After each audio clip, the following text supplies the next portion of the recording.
नमस्कार दोस्तों, Hindi chess base India channel पर मैं निखिलेश जैन आप सभी का हार्दिक अभिनंदन करता हूं। दोस्तों, कल छत्तीसगढ़ ग्रैंड मास्टर टूर्नामेंट में 5वां राउंड खेला गया।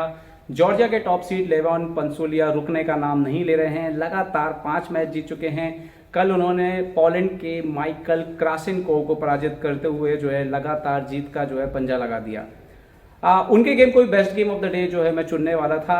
बेहतरीन उन्होंने एंड गेम खेला, लेकिन फिर मैंने एक मैच देखा जो कि खेला गया था बोर्ड नंबर 10 पर। भारत के इंटरनेशनल मास्टर अजय कार्तिकेयन ने जो मुकाबला खेला उत्सव चटर्जी के खिलाफ, वो जो मुकाबला है उस मुकाबले को मैंने best game of the day के लिए चुना है।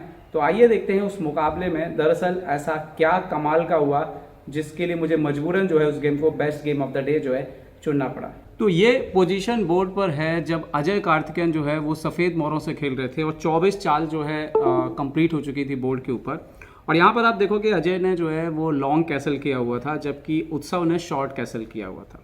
अभी भी इस तरफ से जो है कोई अटैक जो है वो लॉन्च नहीं किया था अजय ने। लेकिन अगर आप बोर्ड पर पोजीशन देखो तो ये प्यादे कमाल के बैठे हुए थे C4 और D5 पे।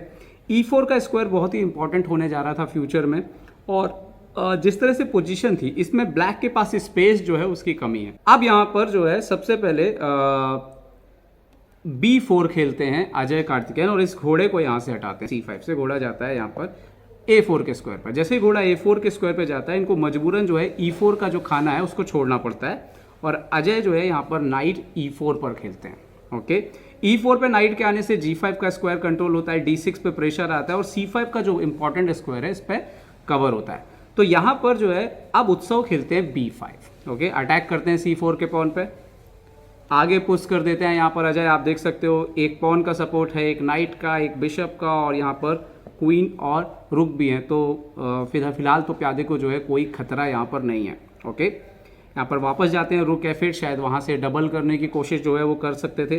सो नाउ यहाँ पर अब अजय खेलते हैं क्वीन B3। अब थ्रेट क्या है कि अगर आप पॉन से पॉन मारते हो यहाँ पर देखिए ये पॉन आगे जाएगा और डिस्कवर्ड अटैक आ जाएगा राजा के ऊपर। तो यहाँ पर किंग जो है उसको H8 पर हट देते हैं यहाँ पर उत्सव चटर्जी। और अब यहाँ पर अगली चाल आती है और अजय जो है वो अपने रुक को डबल करने की कोशिश करते हैं C फाइल के ऊपर। जैसे वो खेलते हैं यहाँ पर रुक C2। सो नाउ अब ये जो रुक था ये कमाल का रुक था, ये सिर्फ डबल नहीं होता, फ्यूचर में ये जो है सेकेंड रैंक की जो सिक्योरिटी है, जो सुरक्षा है उसके लिए भी काम आने वाला था। ओके, यहाँ पर इन्होंने खेला रुक जो है D8 पर ले जाके और अब जो है पॉन को आगे पुश कर दिया अजय ने C6 पे और ये खेलते हैं क्वीन C7। अब ये आप कह सकते हो कि गेम का एक हिस्सा पूरा हो गया। अब आप देखिए कि क्वीन साइड जो है वो ऑलमोस्ट ब्लॉक हो गया है और ऐसा लग रहा है कि अब यहाँ से जो है अटैक यहाँ से तो नहीं आ सकता सेंटर से, लेकिन A5 करके जरूर जो है पोजीशन कभी ना कभी ओपन होगी। और अब इसके बाद एक और चीज़ जो देखने वाली है कि किंग साइड का जो एरिया है ब्लैक का, वहाँ पर पीसेस काफ़ी कम लग रहे हैं। तो आप देखिए कि अजय गेम को स्विच कैसे करते हैं। अजय यहाँ पर खेलते हैं क्वीन जो है D3 पे खेलते हैं। ओके, अब आप देखिए जैसे ये नाइट अगर कहीं पे भी मूव करेगा G6 के पॉन पे एक प्रॉब्लम जो है वो वैसे भी आने वाला है। तो यहाँ पर सबसे पहले तो ये खेलते हैं किंग जो है G8 पर। ओके, जैसे ये यहाँ पर किंग जो है उसको खेलते हैं G8 के स्क्वायर पर।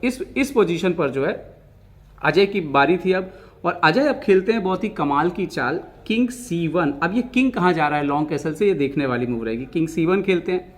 ओके, जैसे ये किंग C1 खेलते हैं यहाँ पर ये खेलते हैं नाइट B6। अब नाइट को पीछे लेके जाते हैं, लेकिन अजय के पास कुछ आइडियाज़ बिल्कुल क्लियर थे। तो वो क्या करते हैं, इस बिशप को वो दे देते हैं, जो कि बड़ा सरप्राइजिंग लगता है। अब वैसे भी नाइट C4 आ रहा था, तो ये bishop into B6, queen into B6 और यहाँ पे देखिए कि चूंकि अभी F2 का स्क्वायर कंट्रोल है, अब ये किंग आता है D2 के ऊपर। मतलब जो किंग लॉन्ग कैसल कर चुका था वो वापस किंग साइड की तरफ जो है वो लौट करके आ रहा है। तो अब ये आ जाता है किंग D2 पर। ओके, उत्सव खेलते हैं A5। Okay, pawn into A5, queen into A5 check, और अब किंग चला जाता है E2 पे। मतलब B1 से किंग जो है B1 C1 यहाँ पर और D2 और अब पहुंच चुका है E2 के स्क्वायर पर। Okay, and now king E2 खेलते हैं। तो अब उत्सव खेलते हैं रुक को वापस शिफ्ट करते हैं किंग साइड और इस पर अटैक करते हैं और F4 पे आने की तैयारी भी बनाते हैं। तो अब यहाँ पर फिर से अजय खेलते हैं G3, मतलब F4 के स्क्वायर को कंट्रोल करते हुए। देखने में ऐसा लगता है जैसे आप किंग साइड को थोड़ा कमजोर कर रहे हैं,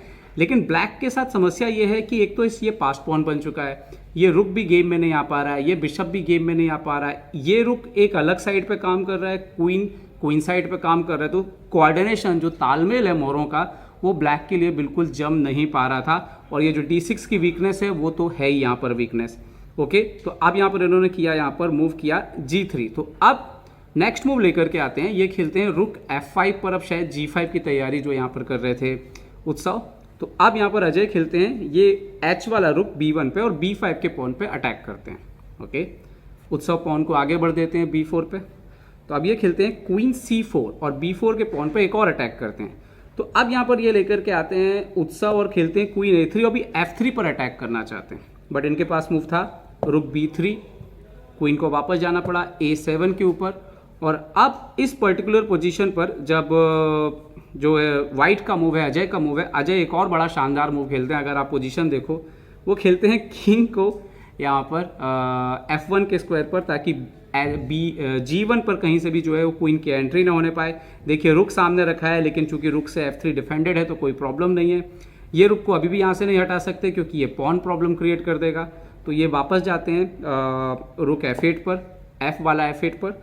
अब अजय जो है अपने किंग को G2 पे ले आते हैं, मतलब वो जो किंग B1 पे था वो B1 से होते हुए अब जो है G2 स्क्वायर तक जो है वो पहुंच जाता है, जबकि ब्लैक की पोजीशन में इस दौरान कोई खास प्रोग्रेस नहीं होती है और उनको समझ भी नहीं आ रहा होता है कि यहाँ पे क्या करना है। तो अब उत्सव खेलते हैं G5। ओके, अब ये अपना नाइट भी दे देते हैं, knight into G5, bishop into G5, pawn into G5, और ये लेकर के आते हैं यहाँ पर उत्सव रुक F5 और G5 के पॉन पर अटैक करते हैं।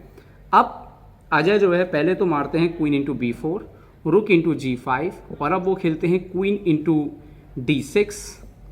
और यहाँ पर अब फाइनली जो है अपने रुक को हटा करके जो है सी वाले रुक को F8 पर ले जाते हैं यहाँ पर उत्सव चटर्जी। और अब यहाँ पर अजय ऑफर करते हैं क्वीन C5 से क्वीन एक्सचेंज करने के लिए, जिसको डिक्लाइन कर देते हैं उत्सव और खेलते हैं क्वीन F7। अब आप लोग की बारी है, पॉज करिए और सोचिए कि यहाँ पर सफ़ेद की तरफ से कितनी शानदार एक चाल हो सकती है। यहाँ पर इस पोजीशन पर अपने क्वीन को सेक्रीफाइस कर देते हैं अजय और खेलते हैं queen F8, queen into F8 और पॉन C7 पे पुश होता है। और नेक्स्ट मूव में आप देखिए कि क्वीन C8, एक नया वजीर जो है वो बनने के लिए तैयार है, क्वीन रुक B8 आ रहा है। तो यहाँ पर उत्सव को समझ में आ गया था कि गेम जा चुका है। एनीवे उन्होंने यहाँ पर रुक इंटू G3 सेक्रीफाइस किया, किंग G3 चेक दिया क्वीन F4 से। यहाँ पे किंग जाते हैं यहाँ पर G2 के स्क्वायर पे, क्वीन G5 चेक आता है और जैसे ही किंग F1 पे आके बैठता है, अब क्वीन की इसकी चेक भी रुक चुकी है, वहाँ पे दूसरा क्वीन भी बन रहा है, मतलब ऑलमोस्ट बोर्ड पे 2 रुक डाउन होने वाले थे यहाँ पर उत्सव चटर्जी, और यहाँ पर जो है उन्होंने मैच को रिजाइन कर दिया। तो अजय कार्तिकेयन के द्वारा खेली गई ये बाजी, जहाँ पर उन्होंने किंग को क्वीन साइड से किंग साइड पे वापस लेके गए और लास्ट में क्वीन सेक्रीफाइस करके जीते। मेरे हिसाब से ये था best game of the day round 5 का। आपको ये सीरीज़ कैसी लग रही है, कैसे लग रहे हैं ये एनालिसिस, ये मुकाबलों का चुनाव और इस तरह से बोर्ड पर दिखाना, इसका पर्पज़ ये है कि ताकि टूर्नामेंट हॉल से हम जुड़ाव कर सकें और बता सकें कि किस तरह से जो है मैचेस की जो बोर्ड के ऊपर किस तरह की जो है वो फीलिंग आती होगी। उम्मीद करता हूँ वीडियो आपको पसंद आ रहे होंगे। सुझाव अपने नीचे जरूर जो है मुझे कमेंट सेक्शन पर लिख के बताएं। तो चेस बेस इंडिया के लिए मैं निखिलेश जैन, जय हिंद।